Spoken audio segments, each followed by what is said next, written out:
Sige, start tayo. Hindi naman natin yung iba.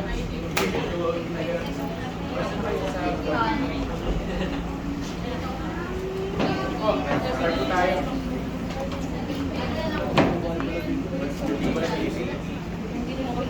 Ready, start tayo. So, welcome sa bawat isa. Yeah, welcome back. Sige, pwede kong bitahan sa mga ito tayo. Hindi pa naman tayo mag-ano. Sige, start tayo. Okay, so welcome back to everyone. At welcome back sa mga pagkasang maraming everybody's birthday. Ngayon, maraming biglang out of nowhere. Pahinga. Okay, but can you group yourselves muna to a group of 3 or 4? Okay, group yourselves muna. Ikot muna kayo, labas muna kayo sa inyong mga upuan. Tapos let's group ourselves. Mga lalaki, magkakasama na kayo. Okay, so group yourselves. Sige. So ngayon, I want you to, alam na natin ito, I want you to pray for one another. Pag-pray muna natin ang bawat isa as we start our worship gathering. Tuloy-tuloy pa rin tayo sa worship gathering natin sa araw na. Sige, pag-pray natin ang bawat isa. Okay, Panginoong Diyos, maraming salamat po. Thank you, Lord, for everything. Thank you, God, for this opportunity na pinagkaloob sa amin and we desire na ikaw po kami natin sa mga taas, sa mga kalito. Maraming salamat po, Diyos, and magkari. And declare your love, your goodness, our God. Salamat po, Panginoon. Thank you for everything according to your task, for your word. Maraming salamat po, Panginoon. Thank you, Lord, for your grace, for your love. Thank you, Lord. Bless you, Lord. Love you, Lord. Thank you, Lord. Amen. Sige, so kumustahin mo muna bago kayo po, kumustahin niyo po yung bawat isa. Kumustahin mo muna ako sa uy, bakit parang wala akong naririnig ang kamusta ka? Ayan. Sige, sige, so find your seat. Sige, tayo mo po. Find your seat. Okay. Mamaya pa ako.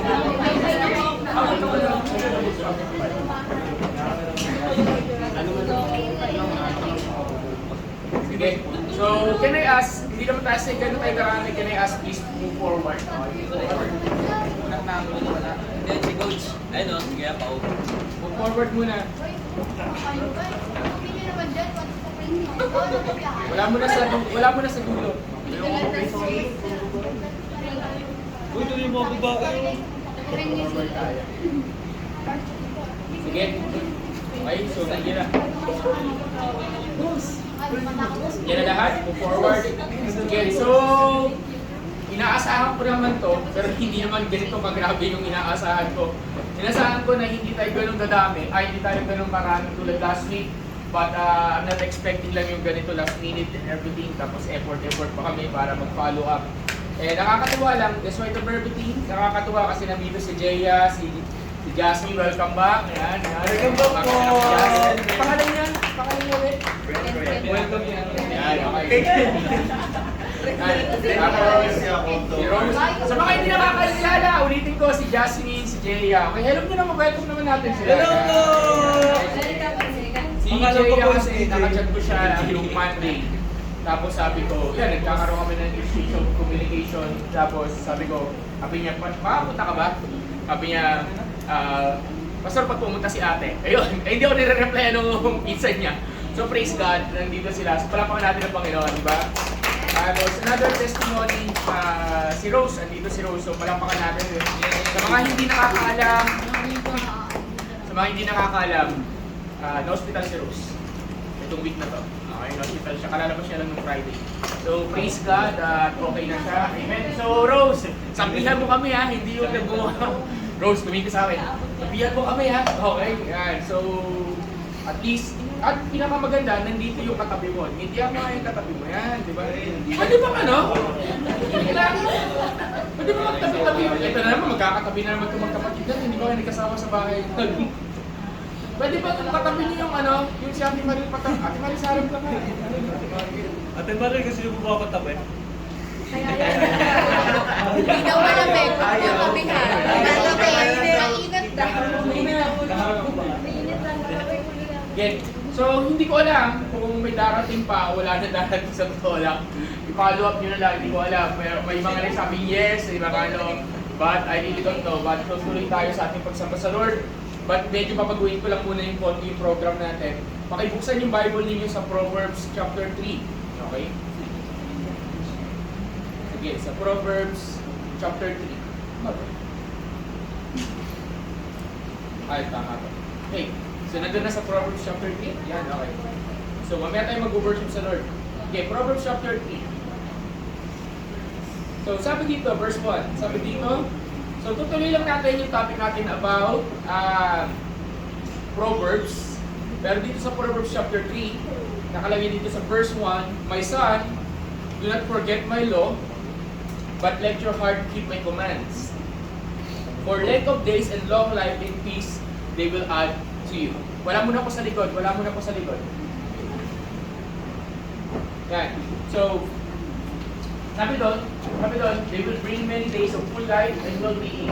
So sa madaling salita, ang book ng Proverbs, so linawin natin. So last week, nag-celebrate tayo, maraming tao, masaya, and so on and so forth. Question is, ano yung impact sa'yo yung when you learn something na yung turo nga ni MJ last Sunday is about faith and hope. And sabi doon, mahalaga doon na about hope yun eh. So pagka meron kang hope, automatic may faith ka. May faith ka, automatic, interconnected, yung hope nandun na. So nandun na pareho. Question is, many of us, masarap siya pakinggan eh. Ang question is, sabi dito sa verse 1, My son, do not forget my law, but let your heart keep my command. So, tinuro sa iyo na this is how it works. This is how it works. Pag ito, paano ka magkakaroon ng faith, kailangan mo, paano ka magkakaroon ng hope, kailangan i-apply mo yung faith mo. And once na in-apply mo yung faith mo, automatic may hope ka.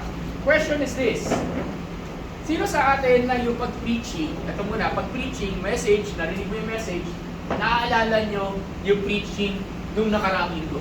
Yan, diba? Okay. Sino sa atin nakakaalala o nung turo nung last week o nung last month o kaya last year o kaya ganito na lang, sa church na to, anong preaching yung nakakaalala mo? Simula nung naupo ka dyan. Yan, okay. Ganda. Tanungin mo katabi mo, ano nga ba? May naalala ba kayo? Di ba? Naalala ka ba? Di ba? So ano yung preaching, o ano yung, kahit sino preacher kahit sino. Meron pa dito magbo-volunteer na magsasabi sa akin, Pastor, ito yung naalala ko preaching. Ito. Kailan yan? Nalala ko po yung preacher. Dati mo yun. Ganda ko po yung context eh, tsaka yung verse. Title. Ano po, yung about sa tomorrow. Sa ano po yung Yan, pero may isa. Ay, iba yun, iba ba yun? Lalaki kayo, may naalala ba kayo? May babae. Kay Leo daw po. Ano kay Leo? Yun. Ha? Okay. So, meron ka bang naalalang preaching dito? So, may dalawa sumagot. O kayo, kanya-kanya na lang tayo assessment. Ano yung preaching dito na hindi mo nakakalimutan kahit sino yung preacher? Ano yun? Ano yung mensahe na yun? Sige, alalahanin mo. Okay, for a moment, di ba? Kasi itong week na to, hindi ko alam kung darating ngayon, paulit-ulit na sinabi sa akin, tapos sinabi rin sa akin ng isang tao na Pastor, ang ganda ng preaching mo about you sa church. You do not come to church just to receive, but you come to the church to give. Paulit-ulit yun, paulit-ulit sinabi ng isang person yun. So, if you have someone na naalala, please take note. Bakit? Kasi sabi dito, do not forget my law, but let your heart keep my commands. Tandaan nyo, every time that we are preaching, we are teaching the Word of God. We are teaching the law of God. Is that an amen? So, hindi tayo nagtuturo dito ng human behavior, human psychology, motivational speaking. Hindi ito tinuturo natin dito. At tinuturo natin dito salita ng Diyos, utos ng Diyos, commandment ni God, principles of the Bible. So, sabi sa verse 1, do not forget the teachings of God. Sabi ko sa katabi mo, do not forget daw. Do not forget. Question. Sino dito paglabas mo ng simbahan, forget mo na kaagad yung teaching kanina. Di ba? Maraming Kristiyano, nandun lang, common. So, how you will become a better Christian? Hindi ko yung topic ko, pero pwede nyo nagawin title yun. How you will become a better Christian? Or how can we become a better servants of the Lord? Or a better sons and daughters? Simple lang. Number 1, huwag mong kalimutan ang turo ng Diyos. Huwag mong kalimutan ang turo ng Diyos sa iyo personally. Huwag mong kalimutan ang turo sa iyo ni Lord tawag doon, pag ikaw nag-aaral ng Bible, nag-pray ka, huwag mo kalimutan. Huwag mo kalimutan ang turo sa iyo ng Panginoon pagka, ang tawag dito, hindi na, mag-wait na ako, nagkakaroon na ako. Okay. Yan, okay. Huwag natin kalimutan yung turo sa atin ni Lord. Pagka nag-aaral ka ng Bible, nag-devotion ka, huwag mo kalimutan yung turo sa iyo ng Lord. Pag nasa church ka, huwag mong kalimutan. Of course, napakarami niyan. 52 Sundays, siyempre mayroon pa din makakalimutan. Pero sana, bago mo natin siya makalimutan, hindi mo maaalala yung preaching for 1 hour. That's very impossible. Pero at least sana, may mga points o moments o portion doon na tumatatak sa puso natin every time we hear a message is being preached. Is that an amen? Diba? So, ibig sabihin, Pastor, nakalimutan ko na yung 95% ng preaching, pero may 5% lang ako naalala. And that's more than enough. Kasi you remember the 95%, wala naman na bago sa buhay mo. But you remember the 5%, at yung 5% na yun, naging instrumental para baguhin ang buhay mo. Is that an amen? Diba? Yun ang mahalaga. So, sabi nga mo sa katabi mo, sabi mo, huwag mo makalimutan. Huwag mo kalimutan. Diba? Okay. So, dalawang bagay. Ngayon, palitan natin. Tingnan niyo muna to. Meron ba kayong mga preaching o teachings galing naman hindi sa loob ng simbahan na to, keep it to yourself, huwag mo na i-share din sa iba, kung saan ito ay hindi mo, ito ay tumatak sa'yo, ito ay naging dahilan para magbago ang buhay mo. Yan, di ba? Para magbago ang buhay mo. Ito yung naging turning point mo, ika ka. So, mas maganda din, sino dito yung nakakilala ka sa Lord, yung preaching nun, naalala mo ba yung preaching nun? Kung preaching ba yun, di ba? Sunday. Anong Sunday yun? Anong Bible study yun? So, madaling salita, mahalaga sa Diyos, sabi dito, na huwag natin kalimutan ang kanyang teaching. So, for the last time nga, hindi kami katabi mo, sabi mo, huwag mong kalimutan. Yan. Okay. Bakit daw? Paano hindi kakalimutan? But let your hearts keep my commandments. Para hindi mo makalimutan, huwag mong ilagay sa iyong isipan lang. Ilagay mo saan? Sa puso mo. Okay? Ngayon, tatanungin kita, ano ba laman ng puso mo? Ano ba laman ng puso mo? Pag ikaw ay lyrics nga ng kanta hindi mo makalimutan di ba? Tawag dito, pag may favorite kang pinapanood, linya ng whatever, hindi mo makalimutan. Bakit? Kasi nakalagay siya hindi lang sa isipan mo, kundi nakalagay siya saan? Sa puso mo. Tama mali? Ba? So, one of the best way in order for you to remember something that is the Lord is teaching you, ilagay mo yung teaching niya sa heart mo. So, how do you do that? May love ka doon sa tinuturo ng Lord. Sometimes, pag ang isang mensahe at ang isang message ay talagang kumalo, okay, ito mas maganda pa. Meron ka bang teaching o preaching o message na naaalala na tinamaan ka ng matindi? Yan, okay. Yung matindi talaga, yung tipong gising-gising ka, yung tipong umiiwas ka, umiilag ka, naalala ko tong preaching na to, naalala ko tong ganyan. Meron ba? O kaya yung preaching na yun yung nag-inspire sa'yo. Yun yung gumising ng natutulog mong puso. Yun yung gumising sa'yo. So, question, do you have that in you? Diba? Meron pa. So, tanongin ka katabi mo, meron ba? Meron. Okay. Pastor, naalala ko yung nag-preach ka ng holiness, ay matindi yun, matindi, puro ilag ako. Pastor, naalala ko na nag-preach si Kuya Leo about grace, ay matindi. Actually, isa sa, siguro hindi ko natin baka, ewan ko sa inyo kung nakalimutan. Nakalimutan niyo ba yung preaching ni Leo? Kailan lang yun? Diba? Okay. May isang tao dito, I believe hindi makakalimutan yung preaching ni Leo. Alam niyo bakit? Kasi nung dumating siya, kala niya may ibang preacher Si Leo yung nagkasalita. Tapos sabi niya, ayaw niya dumiretso. Sabi niya, may guest preacher ba? May guest preacher ba? Hindi natin maposesan na si Leo. Pati ako, nung nasa likod ako nag-preach si Leo, na sobrang abiso. Kaya isa yung preaching ni Leo sa hindi ko basta-basta makakalimutan. Diba? Yun. Kasi the way he sounded during that time, hindi pang ganitong simbahan. Yan. Okay? Yan. Bawas-bawasan lang yung kaiinom ng tubig. Okay. So sa madaling salita, para hindi mo makalimutan ang Word of God at yung teaching ni Lord, ilagay mo saan? Sa heart natin. Mahalaga nilalagay yan sa heart natin. Tapos ang purpose niya, verse 2. Sabi dito, the length of days and long life and peace they will add to you. Okay. Sabi dito, they will bring many days, a full life, and well-being. Mas maganda yun nandito sa version 2. Okay. Length of days, long life, and peace they will add to you. So, meron palang purpose kung bakit ayaw ng Diyos makalimutan mo yung teaching na yon at yung mga mensahe niya sa'yo. Number 1 is this. Magkakaroon ka ng tinatawag na long life. Magkakaroon ka ng long life. Magkakaroon ka ng mahabang buhay. Sino dito gusto magkaroon ng mahabang buhay? Diba? Diba? Kakaroon ka ng mahabang buhay. Kasi hindi lang basta mahabang buhay. Ano gagawin mo sa mahabang buhay kung yung mahabang buhay naman hindi maayos? Sabi dito, bibigyan ka niya ng kapayapaan. So you have this peace. O, buti pa yung bata, buwan pa lang pa. Diba? Okay. So you have this peace, and at the same time, you have a long life. So ibig sabihin, you're living a life that is peaceful. Sino may gusto nun? Diba? So ano yung secret daw? Huwag kalimutan yung teaching ng Lord. Isang puso, yung teaching at yung tinuturo sa iyo ng Diyos.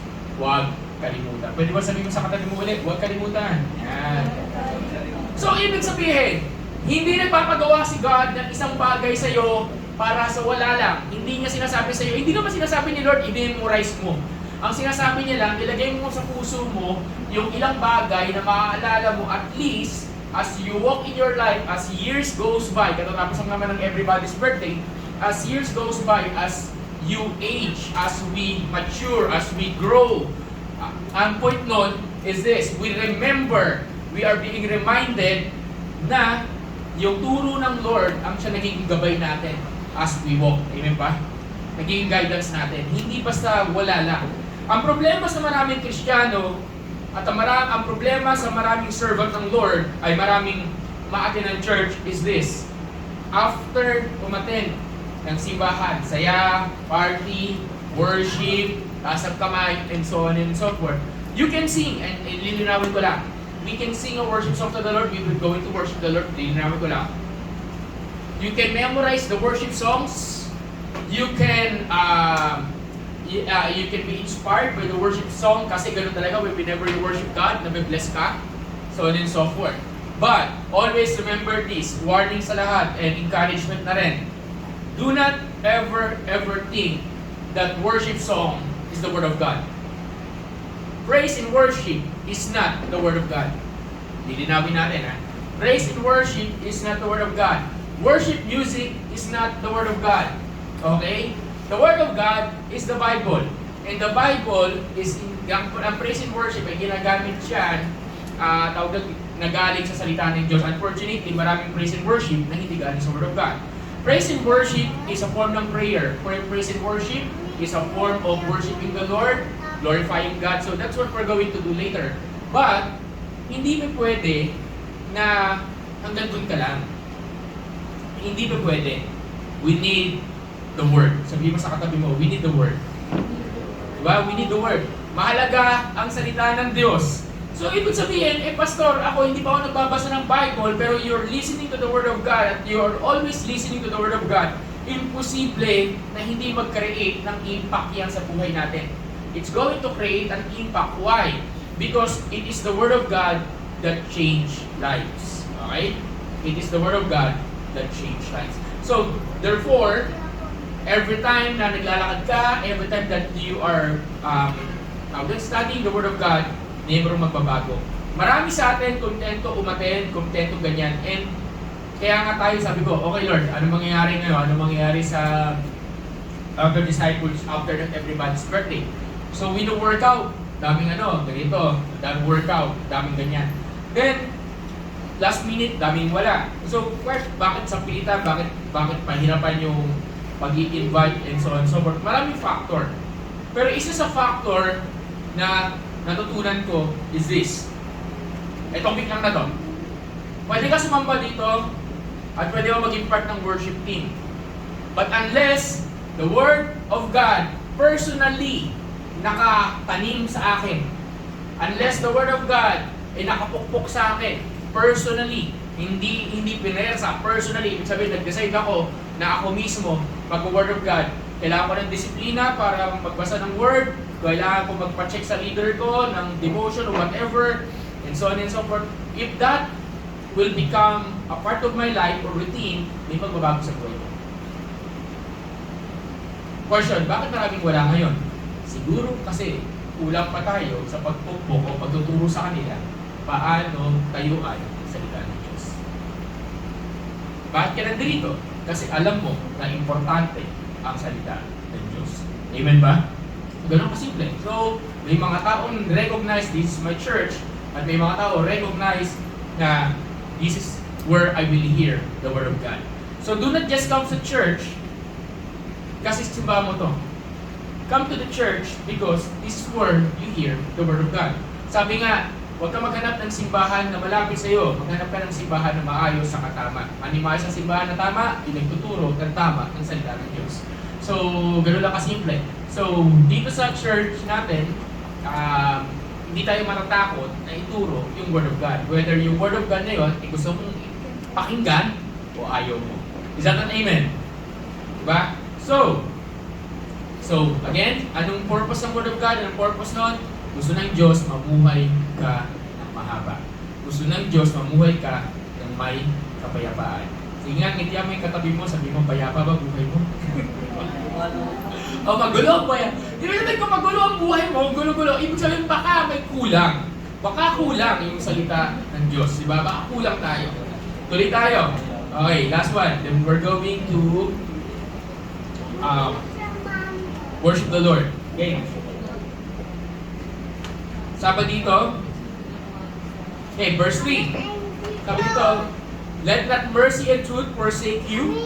Bind them around your neck, write them on the tablet of your heart. So sabi dito, never let loyalty, faithfulness leave you.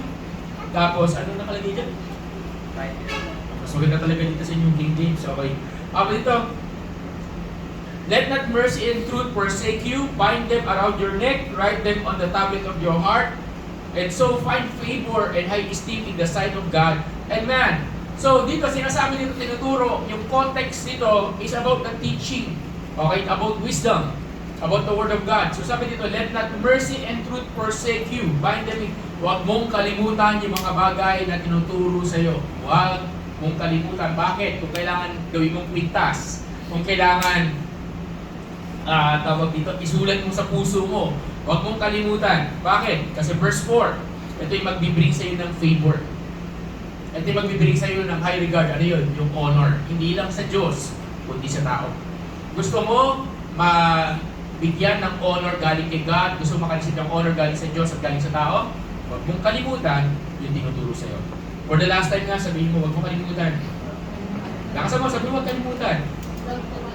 Okay, question. Sino sa ating ulyanin? Yan. Sino sa ating ulyanin? Ba? Sino sa atin? Katutulong sa'yo, yan na naman. Sabi, huwag tong gawin. Ganyan na naman. Okay, so ngayon, meron akong bagong gustong gawin sa church. This is what we're going to do, and this is how we're going to do ang counseling natin sa simbahan. Every time that we're going to do a counseling in the church, you're not going to counsel. We will not allow anymore sa mga leaders, we will not allow anymore a counseling based sa sarili mong opinion, sa sarili mong perspective, sa sarili mong emosyon. X yun. Kasi may mga gumagawa na. We will allow a counseling biblical 100%. Ibig sabihin, if you're going to talk to someone, or you're going to counsel someone, or you're going to advise or give advice to someone, use the Word of God. Never, ever let the Word of God na wag mong hayaan ma-neglect. Kasi may mga nagka-counsel, and isa ako dun dati, na naiintindihan ko anong dinadaanan mo, sige, sabihin mo lang kung gusto mo sabihin sa akin, sige, go, sige, nasabi na. Pero after masabi, anong advice yung ibibigay mo? Yung advice minsan ibibigay natin, yung advice na minsan gusto nilang marinig, o pwede natin gusto nilang marinig, para maunawaan nila na sila ay nauunawaan natin. And actually, hindi naman masama yun. And that's part ng behavioral counseling. That's part ng psychological counseling.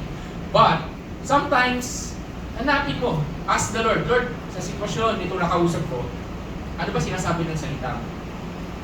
Ano ba sinasabi ng salita?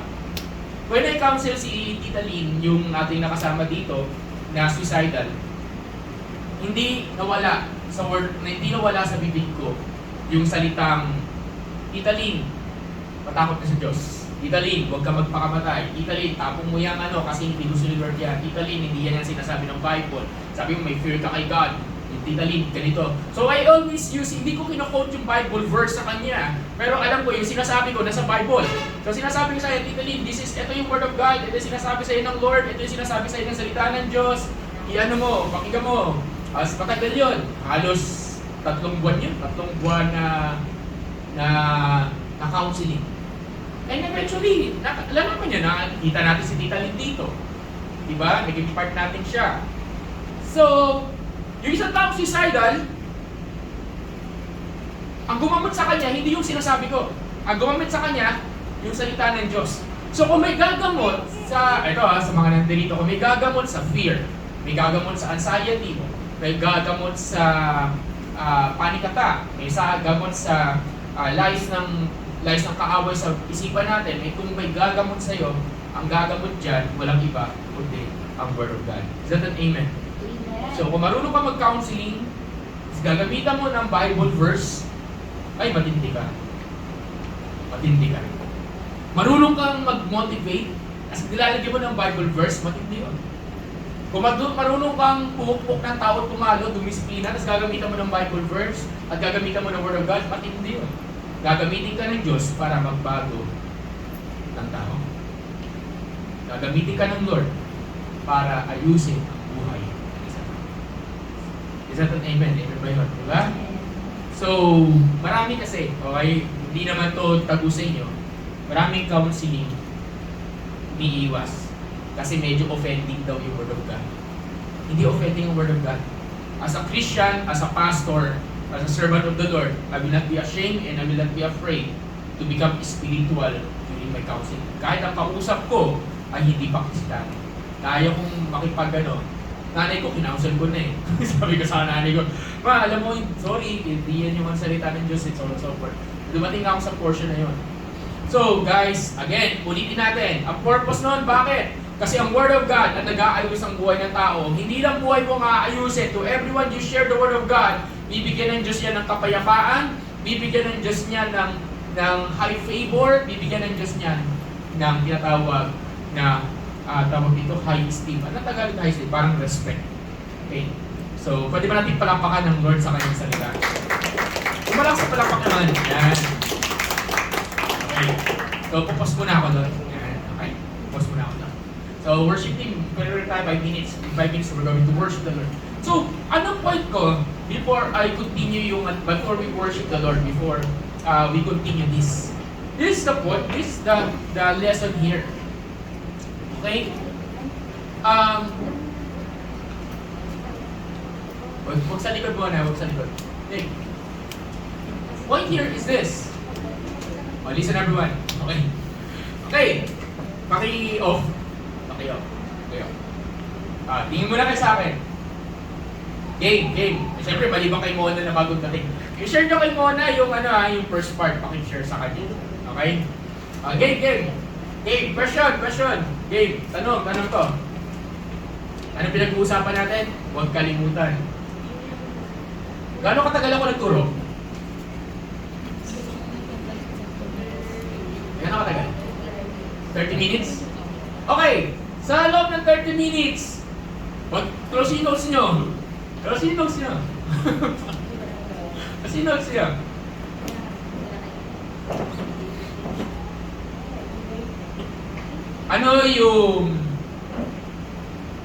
yung verse 1? Ano yung verse 1? Ano yung verse 1? Sige nga.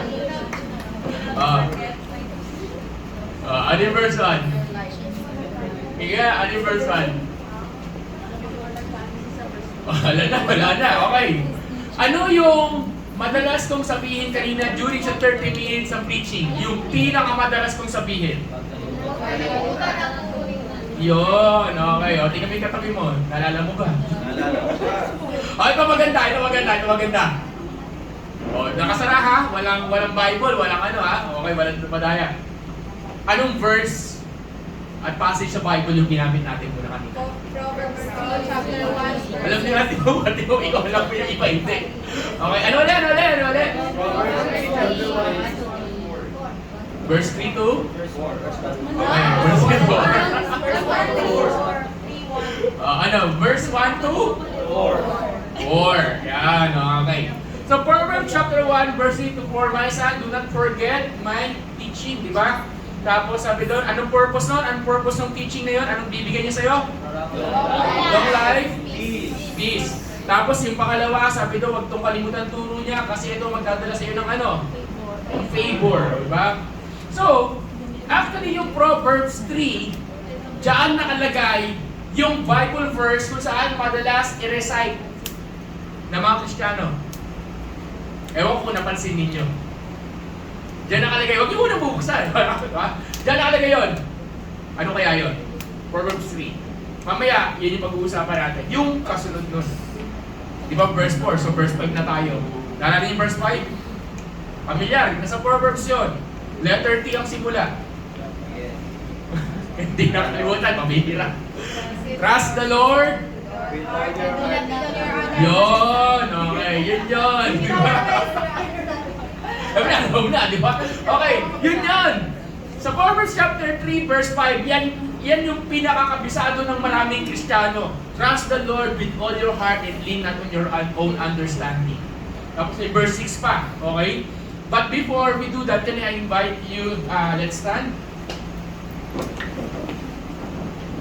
Can I invite you to put your hands on your heart muna? Hallelujah. Thank you, Jesus. Lord, maraming salamat po, Panginoon. Here's our heart. At sabi mo, Panginoon, kanina sa iyong salita, let the word keep in our heart. Sabi doon, do not forget your teaching. That the one of the best way how we will not forget your teaching is to put it in our heart, to write it down, in the heart, in the tablet of our heart. So Lord, therefore, kahit yung mga manonood nito, mga kukuha nito mamaya, help us, Lord, to understand kung ano yung mga bagay na to. And allow your word to sink deeply in the hearts of everyone who's here. And allow your word to become fruitful so that makikita namin ang pagbubunga, ang pagbabago nito sa buhay ng bawat isa. Salamat po, O Diyos. Thank you, Lord. And as we worship you this afternoon, allow our heart to surrender everything to God. Maraming salamat po. Thank you, Lord. Thank you, Jesus. Thank you. Sige, let's worship the Lord. Bibigyan ko kayo ng 2 minutes kung gusto yung mag-CR. Mag-CR na, 2 minutes, then we're going to worship the Lord.